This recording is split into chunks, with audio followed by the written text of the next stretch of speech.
চাইলে আর ট্রেনের টিকিট পাওয়া যাবে না। বুকিং এর নিয়মে বিরাট পরিবর্তন করলো রেলওয়ে। ভারতীয় রেলওয়ের আরও এক বিরাট সিদ্ধান্ত, বড় বদল আনা হলো ট্রেনের টিকিট বদলের নিয়মে। চাইলেই আর দুমদাম করে ট্রেনের টিকিট পাওয়া যাবে না, আগেভাগেই আবেদন করতে হবে এবার। তবে এই সিদ্ধান্তে উপকৃত হবে সাধারণ যাত্রীরা। জানা গিয়েছে, এমার্জেন্সি কোটার অধীনে টিকিট বুকিং এর নিয়মে বড়সড় বদল আনা হয়েছে। এবার থেকে বাধ্যতামূলকভাবে আগে থেকেই জানাতে হবে যে এই কোটায় কেউ ট্রেনের সফর করবেন কিনা। সম্প্রতি রেলের চার্ট তৈরিতে যে বদল আনা হয়েছে, তার জন্যই এমার্জেন্সি কোটার নিয়মেও বদল আনা হয়েছে। যাত্রীদের সুবিধার কথা মাথায় রেখেই এখন ট্রেন ছাড়ার 2 ঘন্টা আগে নয়, 8 ঘন্টা আগেই চূড়ান্ত তালিকা তৈরি করে ফেলা হচ্ছে।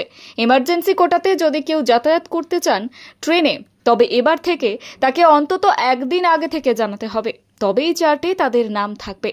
উল্লেখ্য, রেলে এই এমার্জেন্সি কোটা রাখা হয় ভিআইপি, রেলওয়ের কর্মী এবং মেডিকেল এমার্জেন্সির কোনো যাত্রীর জন্য। তবে দীর্ঘদিন ধরেই অভিযোগ এই কোটার অপব্যবহার করা হচ্ছে। শেষ মুহূর্তে এই কোটায় টিকিট বুকিং এর কারণে চার্ট তৈরিতেও প্রয়াস দেরি হয়। ওয়েটিং লিস্টে থাকা যাত্রীদের টিকিট কনফার্ম হয় না। এই সমস্যা মেটাতেই এবার এমার্জেন্সি কোটায় টিকিট বুকিং এর নিয়মে বদল আনা হলো। রেলের নতুন নিয়মে বলা হয়েছে, যারা এমার্জেন্সি কোটায় টিকিট বুক করতে চাইছেন তাদের অন্তত একদিন আগে আবেদন জমা দিতে হবে। যাত্রার দিন এমার্জেন্সি কোটায় টিকিট পাওয়া যাবে না। যদি রাত 12টা থেকে দুপুর 2টোর মধ্যে কোনো ট্রেন ছাড়ে এবং কোনো ব্যক্তি এমার্জেন্সি কোটায় ওই ট্রেনে সফর করতে চান, তবে যাত্রার আগের দিনই দুপুর 12টার মধ্যে আবেদন জানাতে হবে।